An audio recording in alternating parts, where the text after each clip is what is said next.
हे शारदे माँ, हे शारदे माँ, अज्ञानता से हमें तार दे माँ।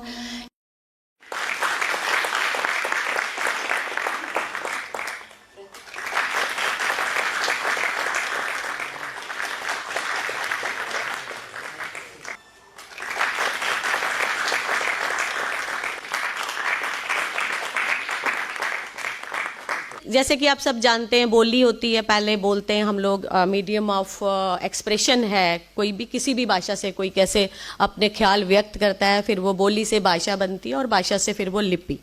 आप ये मत सोचिए कि आप हिंदी पढ़ रहे हो या डोगरी पढ़ रहे हो तो ये कोई अंडर वैल्यूड सब्जेक्ट है।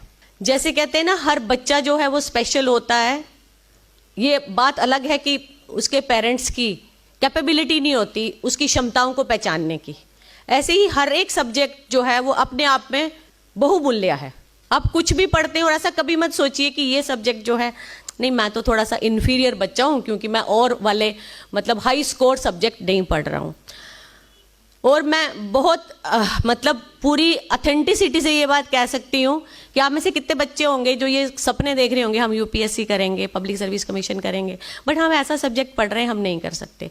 तो अपने मन से ये ख्याल निकाल दीजिए, उतना ही वैल्यूएबल हिंदी है जितना कोई और सब्जेक्ट है। ये आपकी क्षमता पे डिपेंड करता है कि आप उस सब्जेक्ट को किस तरह से पढ़ते हो और उसके बारे में क्या सोचते हो। 1940 के आसपास जम्मू कश्मीर में, विशेषकर जम्मू में, कुछ संस्थाओं ने हिंदी प्रचार प्रसार का काम संभाला और राजसी आप कह लीजिए नियंत्रण से हट करके स्वतंत्र लेखन आरंभ किया। साहित्यकार ही जागरूक होता है।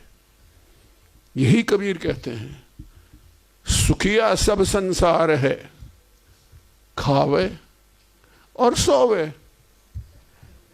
दुखिया दास कबीर है, जागे और रोवे।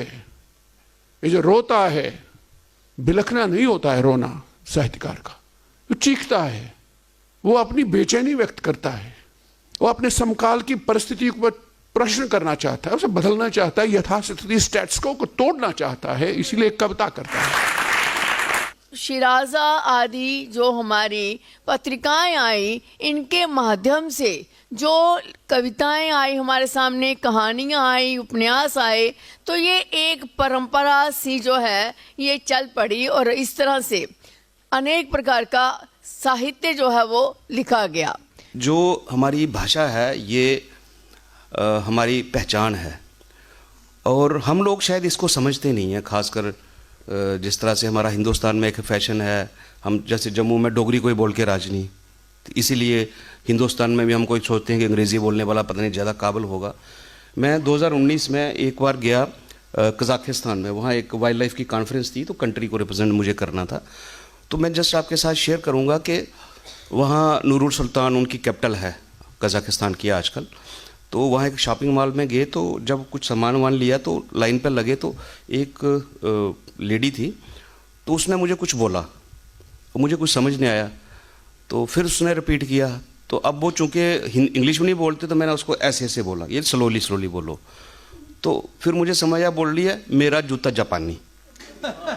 ठीक है, तो मतलब वो हिंदी फिल्मों का असर, जिसका मैं कह रहा था कि ये हिंदी हमें खाली हिंदुस्तान में ही नहीं, हिंदुस्तान के बाहर भी बड़ा इसका नाम है और हम लोगों को इस पर बिल्कुल फ़ख्र होना चाहिए, गर्व होना चाहिए।